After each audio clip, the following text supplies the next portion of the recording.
Kidding ourselves, that's what we are. I'm talking about our relationship with alcohol, both as a society and often as individuals. Alcohol-related deaths have reached their highest level in a decade, and that's before you include people hit by cars when they're drunk, people who've fallen, choked on their own vomit, killed in drunken fights, etc., etc. Many of us forget that alcohol is a poison, often a nice-tasting one, but a poison nonetheless. It's become our default way of celebrating, socialising, unwinding, and let's face it, numbing our sadness. But this poison, which is also a depressant, by the way, slips into our daily lives far too easily. It is the only drug that you have to justify not taking. Recognising that you have a problem often takes pints of self-awareness, and admitting it takes more than a shot glass of honesty. But it's time that we do get honest, and it's time that the stigma around problem drinking is removed, and time we explore just why our entire society seems so geared towards alcohol. Because trust me, if we don't have these conversations, it will shortly be last orders for more of us than I care to imagine. So, as you were introducing, Michelle, I couldn't help but notice two things. One is that your puns themselves were references to alcohol, pint glasses, shots. That's how embedded it is in our culture. That was deliberate. I imagine it was. Yeah. But the second thing I couldn't help but notice was Nick's facial reactions as he was speaking. Right?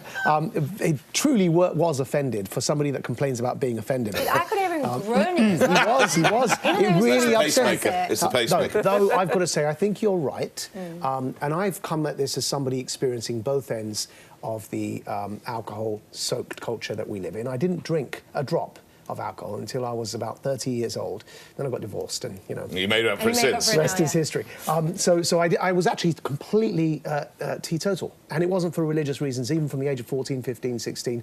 I just never got into it. And then it became religious reasons, and then religion kind of meant less to me, and then I sort of got divorced, as I say, started drinking.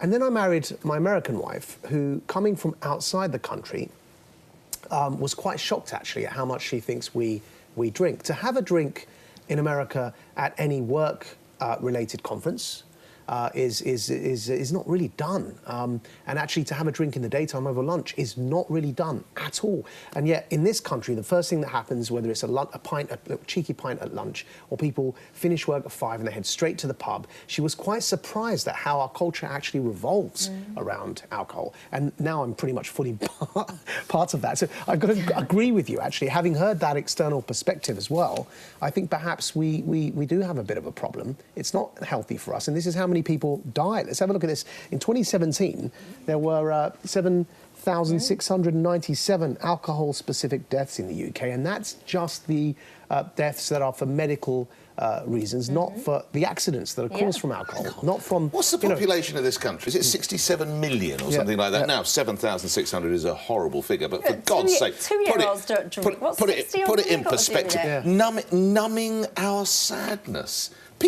Loads of people watching this will happily go to see their families or their friends. They'll have a couple of glasses of champagne, or Christmas Day, a glass of red wine or a wine. They're not numbing their sadness. They're just being convivial. Hang on, because I've got a stat here that says... Well, never mind stats, just answer that. I will answer that. Stats are the refuge of the... Is she driving you to drink?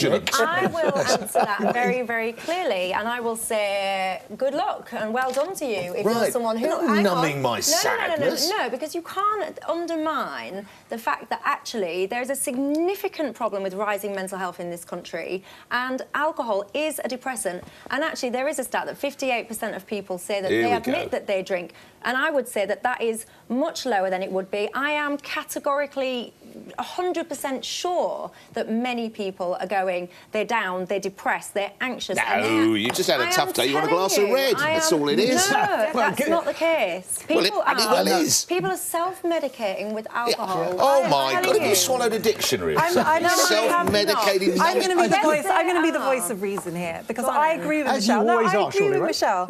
And I come at this from both sides because I drink. I do like a drink. I love good wine. I'm into rum. In fact, I was earlier talking about rum toddies because I'm really cold today, which is probably not appropriate given the fact that we mix work and alcohol too much. But I often go through long periods where I don't drink. And what I've really noticed, which I really agree with What's you, Michelle, a long period, sorry? Like 6 months, a year. Oh, okay. I That's just good. don't drink. What? And what I've noticed during periods where I don't drink is that when I go to an event or to a bar or to dinner and I say I'm not drinking, sometimes people look really threatened by that. And then they want to know why. Are you pregnant? Like he feels threatened right now. No, I hate that when people being bullied into drinking. But that, I think, is a sign of a kind of social dependency, that people feel that if you're not drinking, it slightly ruins the whole atmosphere or it makes them feel bad. They shouldn't do that. And I think that speaks to the fact that there is an unhealthy culture. There's nothing wrong with having a drink. It's great. If you can do it and you do it for the right reasons, go ahead. But I think we should talk about the fact that people sometimes do it for the wrong reasons. But also, I want to say, it's not everyone in society. It's not everyone in society who has this problem. Because, just quickly, our young people are very sensible. Just look at this. From 2005, 18% of 16 to 24-year-olds did not drink alcohol.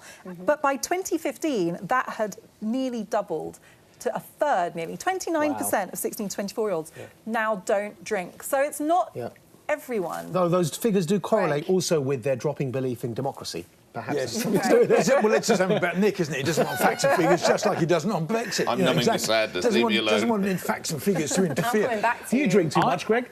Do I drink too much? Sometimes. I don't get drunk, but I sometimes drink too much. I take a couple of months a year off and not drink at all. But I want to ask you, Michelle.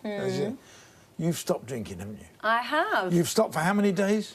I think I'm 80-something days. You're a bit like finding religion, aren't you? This is you now saying, I've found it and I want everybody else to... No, I recognise... How do you numb your sadness now? But no, this is what I'm saying. You really shouldn't be flipping about this, because I was self-medicating with alcohol because I was down. I was. And I didn't say, my intro did not say, everyone in the land numbs their sadness, because that would make me a bit of an idiot. I didn't say that. I didn't suggest that. Nor do I think that is the case. But I am telling you, young man, that people numb their sadness, they medicate their depression using alcohol, and all they are doing is making it worse. I think Nick laid up protest too much, Nick. I was going to say. Not me. But answer Greg's point. Is this like the person who gives up smoking and then it becomes an absolute zealot? There we are. No, I love alcohol. My problem was I loved it slightly too much. So I've had to take a step back, and I'm telling you how I cannot even express how hard it was. But couldn't you have done that in private as opposed to telling the world? I'm trying to help you. You're both doing what you're saying. I'm saying it's to be applauded. You're pressurising her. Anyway, now that's cherry trifle for Michelle, please. I take no notice of That's nearly it for this week. But before we go, there's just time for this. It can be an overwhelming experience meeting a celebrity, you know, as my fellow panellists testify to every time I walk into the green room. You want to make a good impression and ensure you make the most of the moment. So spare a thought for 9-year-old Nathan, who had this reaction when greeted by the Queen. And just a warning, there's some flash photography. And they're going to present the ceremony for us today. We're hosting today. This is our adoptive son.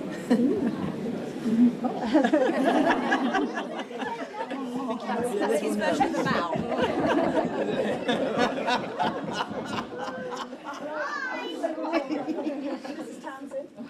Nathan, you win our getaway of the week. I wish I could do that sometimes in work meetings when I don't want to be there. Just get on my hands and knees. Well, that's how I feel when I see Nick. When I was at the BBC, we introduced this card that you could pull out your pocket and it said, cut the crap. So when you're in those meetings, you pull it out, it's like, I can't stand this any longer. And then you go to the pub for a drink. Yes, but you wouldn't want to do that with it. Now you must we're all alcoholics just because we're questioning numbing our sadness. Testing too much. Shut up. I'm off to numb my sadness. Anyway, good. That's it for this week. Make sure you tune in for a very special Christmas edition of The Pledge next week. Thanks for watching.